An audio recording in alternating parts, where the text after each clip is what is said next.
আসসালামু আলাইকুম। প্রিয় দর্শক, আপনারা জানেন যে আজ শুক্রবার জাতীয় ঐকমত্য কমিশনের প্রস্তুতকৃত জুলাই সনদ স্বাক্ষরিত হয়েছে। প্রধান উপদেষ্টা ডক্টর মোহাম্মদ ইউনূস উনি নিজেতে স্বাক্ষর করেছেন এবং বেশ কয়েকটা রাজনৈতিক দলের নেতারা সেখানে উপস্থিত ছিলেন, তারা সেটাকে স্বাক্ষর করেছেন। এই করার মাধ্যমে কি হলো? জুলাই সনদ প্রস্তুত হলো। জুলাই সনদটা কি?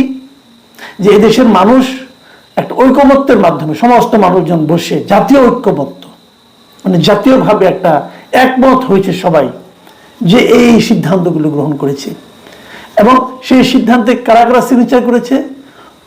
প্রধান উপদেষ্টা এবং তার কিছু অনুগত লোকজন এবং 25টা রাজনৈতিক দলের নেতা সেখানে উপস্থিত ছিলেন। 25টা।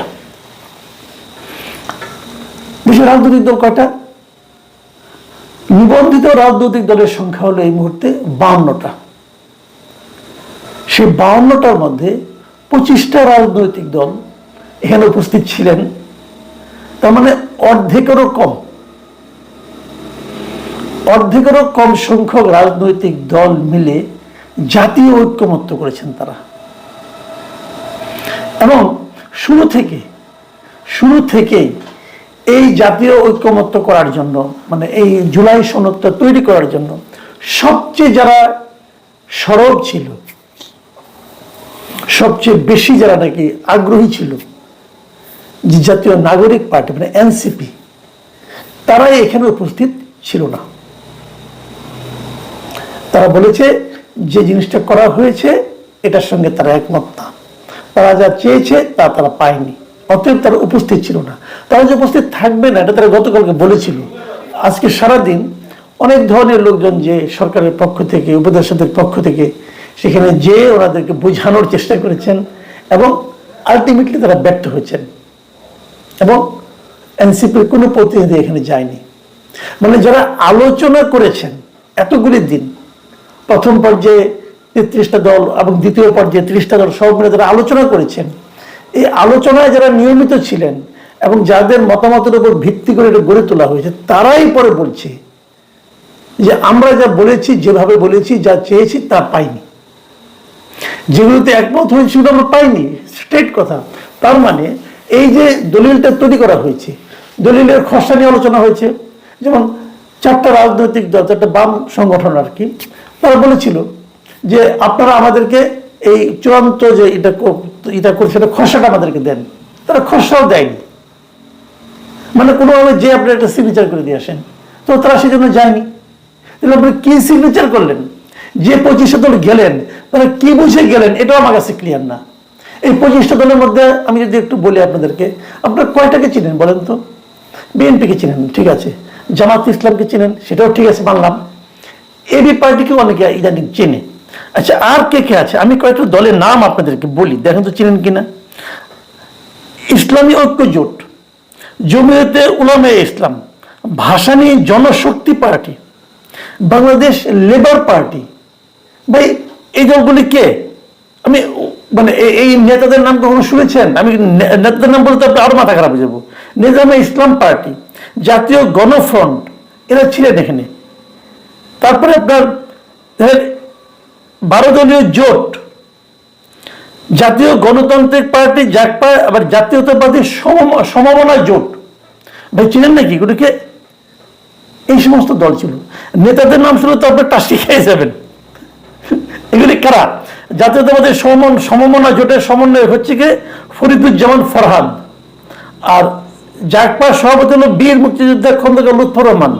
তারপরে জাকের পার্টি চেয়ারম্যান শহীদুল ইসলাম ভুইয়া, জাতীয় গণফ্রন্টের আমিনুল হক টিপু বিশ্বাস, আরেকজন হলো মঞ্জুর আরেফিন লিটু বিশ্বাস, টিপু বিশ্বাস এবং লিটু বিশ্বাস। নিজামে ইসলাম পার্টির মৌলানা আব্দুল মাজেদ আতহারি, আর মহাসচিব হলো মৌলানা মুসা বিন ইজহার। লেবার পার্টির মুস্তাফিজুর রহমান ইরান, খন্দকার মিরাজুল ইসলাম ভারপ্রাপ্ত মহাসচিব। ভাসানী জনশক্তি পার্টি, এর চেয়ারম্যান হলো বীর মুক্তিযোদ্ধা শেখ রফিকুল ইসলাম বাবলু, আর মহাসচিব হলো আবু ইউসুফ সেলিম। জমিয়ত উলামায়ে ইসলামের আব্দুর রব ইউসুফি, আর মহাসচিব মঞ্জুর ইসলাম আফিন্দি, ভাই এবার নাম বললে লাভ নাই, এই নামগুলি কাউকে চিনবেন না আপনি। বাট এরাই এখন সিদ্ধান্ত নিচ্ছে যে আমাদের জুলাই সনদটা কি হবে এবং সেটা কিভাবে এটাকে সংবিধানের উপরে স্থান দেওয়া যাবে এবং কিভাবে কি হবে এগুলি তারা সিদ্ধান্ত নিচ্ছে। আপনারা একটা জিনিস মনে আছে কিনা জানি না, দুদিন আগে আমাদের এই প্রধান উপদেষ্টা বলেছিলেন যে জুলাই সনদের সময় এমন কিছু ঐতিহাসিক ঘটনা ঘটবে যা নাকি পৃথিবীর মানুষ কখনো দেখেনি। এবং উনি বলেছিলেন, সব চ্যানেলকে বলেছিলেন যে মানে আপনারা এই বিরল মুহূর্তটা ধারণ করে রাখেন, কারণ এরকম বিরল মুহূর্ত আর পৃথিবীতে ঘটবে না।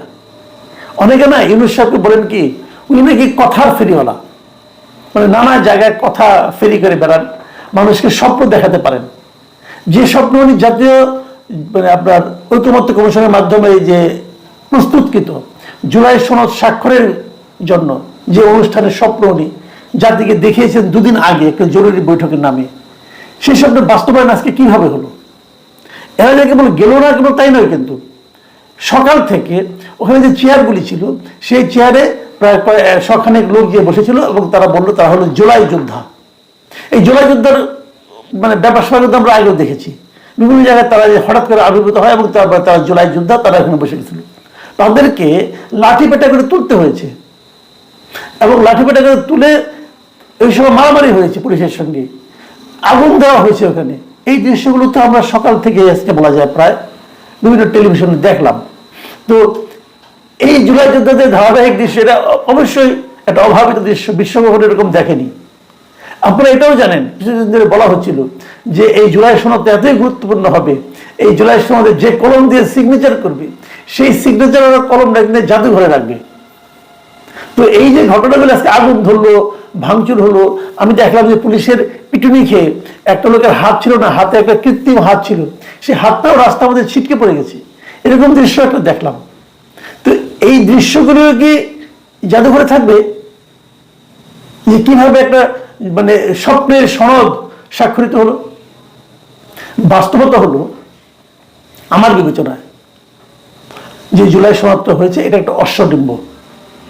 নাহিদ ইসলাম এনসিপির প্রধান বলেছেন যে জাতির সঙ্গে প্রতারণা করা হচ্ছে, কয়েকটা কাগজে সিগনেচার করে জাতির সঙ্গে প্রতারণা করা হচ্ছে। যদি এনসিপির বক্তব্য সঠিক হয় তো সে প্রতারণার সাক্ষী পুরো দেশ আজকে হয়েছে। এবং আমি বলবো এরকম একটা বিশাল অশ্বডিম্ব প্রসবের জন্য যে প্রসব বেদনা গত 1 বছরের বেশি সময় ধরে এই সরকার এই জাতিকে দিয়েছে, সেই বেদনা এখন আমরা ফেরত চাই। এর পেছনে যে বিপুল ব্যয় করা হয়েছে, বিদেশ থেকে যে সমস্ত বুদ্ধিজীবীকে উড়াইয়া নিয়ে আসা হয়েছে, ভাড়া করে নিয়ে আসা হয়েছে, তাদের আমরা বিচার করতে চাই। বরং তার করলোটা কি? এবং এই লোকগুলি যোগ্য ছিল না, একদমই যোগ্য ছিল না। কোনো একজন আইন বিশেষজ্ঞ, কোনো একজন সংবিধান বিশেষজ্ঞ তাদের এই সমস্ত কর্মকাণ্ডকে সমর্থন করেনি। কতগুলি লোক বিদেশ থেকে এসে দ্বৈত নাগরিক, তারা ওদেশের নাগরিকও আছে এবং এদেশের নাগরিকও আছে, তারা এসে আমাদেরকে জ্ঞান দিয়ে যাচ্ছে যে দেশ কিভাবে চালাতে হবে, পলিটিক্যাল পার্টিগুলোকে জ্ঞান দিচ্ছে যে আপনারা কিভাবে আগামীতে শাসন করবেন। আরে বাবা তোমরা কে? আর আমাদের বিএনপি, এদের সমস্যাটা হয়েছে কি, এরা একটা মানে একটা অদ্ভুত একটা অবস্থায় আছে। যা কিছুই বলুক এরা, এই ঐকমত্য কমিশন বলুক, আপনার ইউনূস সাহেব বলুক, তারা কোনোটাতে না করে না। কেন না করে না? তাদের একটাই মতলব যে কোনোভাবে খালি ইলেকশনটা হয়ে যাক, ইলেকশনটা হওয়ার পর তারপরে এগুলি কোথায় ফালাবো না কি করবো সেটা আমাদের ব্যাপার। আর ইলেকশনটা মানে ইলেকশনটা হোক, এই হলো আরেক জিনিস। তো এগুলো ঠিক আছে, এগুলো একটা পলিটিক্স থাকতে পারে, আমরা স্বীকার করি না, কিন্তু জাতির সঙ্গে যে প্রতারণাটা আসলেই করা হলো তার প্রতিকার কি? এই প্রশ্নগুলো কিন্তু থাকবে সামনের দিনে। এবং দেখবেন আপনি এই লোকগুলো 2 দিন পরে সুরসুর করে বিদেশে চলে গেছে, এদের কারো আপনি খুঁজে পাবেন না। এদের কিন্তু ধরবেন যে তুমি একদিন কি করলা, কত টাকা খাইছো, এই জন্য কত টাকা ব্যয় করছো, বলো হিসাব দাও, কাউকে পাবেন না।